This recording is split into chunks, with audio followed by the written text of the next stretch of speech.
Welcome to the podcast. Cracking the egg or something. I don't know. I'll figure out the name later. Comment down below if you want a name for this. Where I talk about issues and LGBTQ things that I just want to talk about. And pronouns are kind of hard, honestly. Like, you have to put a label, this big label on yourself and fit into every single box that has been assigned when those words might not really explain what you are. Anyone else felt like that? Because I've been feeling like that quite a lot throughout my journey, my gender journey, especially as someone who's non-binary, and that kind of thing doesn't really fit the traditional trans man, trans woman.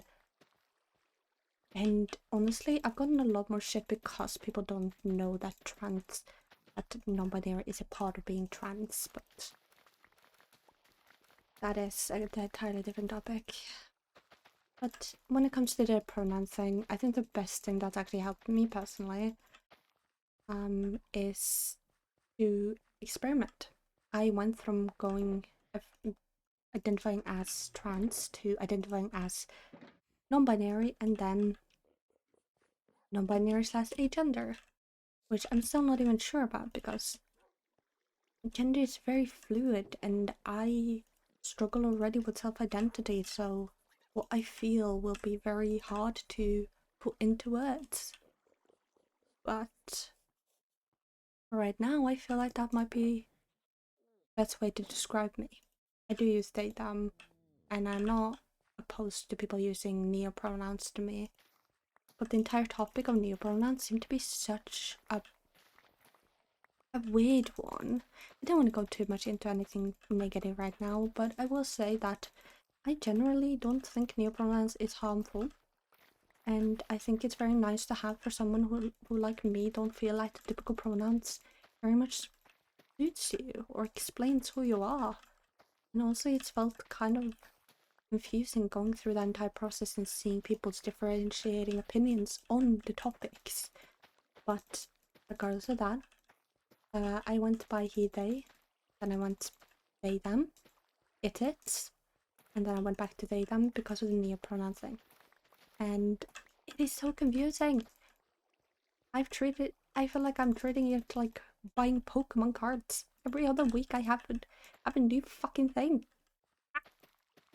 But in all honesty, it's been very confusing, but I don't mind it because honestly, whatever happens in the end, I'm gonna be comfortable with myself, hopefully. And I think what's also helped me is having the friends I have who are insanely kind to me when it came to the pronoun thing. I mean, it's a lot to learn and you're putting a scary label on yourself. At least I find it kind of scary, to be honest. I don't know about other people, but I find it scary, and you might too. Pronouns are weird. It's an odd thing, and I personally think that it can be quite scary to put such a label on yourself. But it's gonna be okay. Oh, the rain. I love the rain. I love the rain in Minecraft. It's so calming. Just listening to this in the background as you're doing work or something like that, I don't know. But another topic that I also thought about when it came to doing this podcast thing, which is more experimental, but let me know if you guys want more of those, is the gender, or lack of gender. Now, I am a furry. I've always been very honest about being a furry. And you? Okay. Always been honest about being a furry and being part of the fur community, even though I don't interact with it a lot because I'm very scared of interacting with people. It feels very weird to put myself in a gender label, and I've found out that my gender can correlate with being furry, but it can also not. And how I draw myself is very masculine, but it's also very androgynous, and how I draw myself is the closest thing I'll ever feel to looking like myself.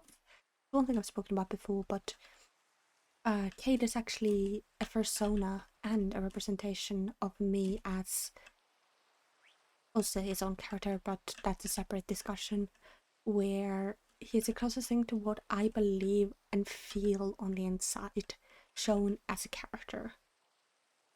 And I find it very funny because sometimes people look at Cade and they say, "Oh yeah, that's the persona this person wears," and "Oh, Mo is directly correlated to Cade," and then I had to sit down and be like, "It is also their own character.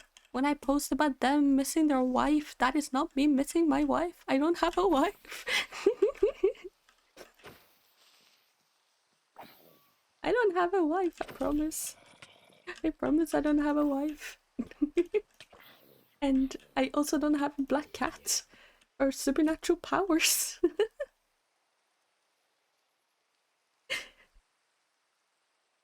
I swear. But I don't know if it's a correlation for people with personas to have their gender be kind of more based on the persona rather than a simple label. And I don't know if that's something that a lot of people go through. But the entire thing of like wrapping it together with pronouns and gender and all of that sort of thing can be very confusing, but my journey is still not done. I don't feel like my journey is still done. I am in the process of getting HRT, healthcare, general tips. In 3 days I'm actually going to my last therapy session, quote unquote. They call it therapy, but it's not really I don't know if it's therapy or not. I don't like the word therapy used for gender LGBTQ stuff. And then I'll be maybe referred, and I might be able to ask people and talk to people, maybe get HRT. And to be honest, it's really scary, but it's been really affirming to see other people who are in the situation I'm in and have understanding from people who see eye to eye with me and feel happy and have a goal and feel like they have something to live for. And it makes me really happy and really scared at the same time, because HRT was always put to the use of, oh yeah, it's only for trans people, it's only for people who are trans, and you have to transition completely, fully, instead of this could help you have affirming, be more affirmed with your gender. And I'm excited, but I'm also very scared of what will happen. But yeah, if you want to see more videos like this, let me know down in the comments below. I hope this little rant about LGBTQ things made your mind at ease. You're valid, you're loved, and you're cared about. And have a good night.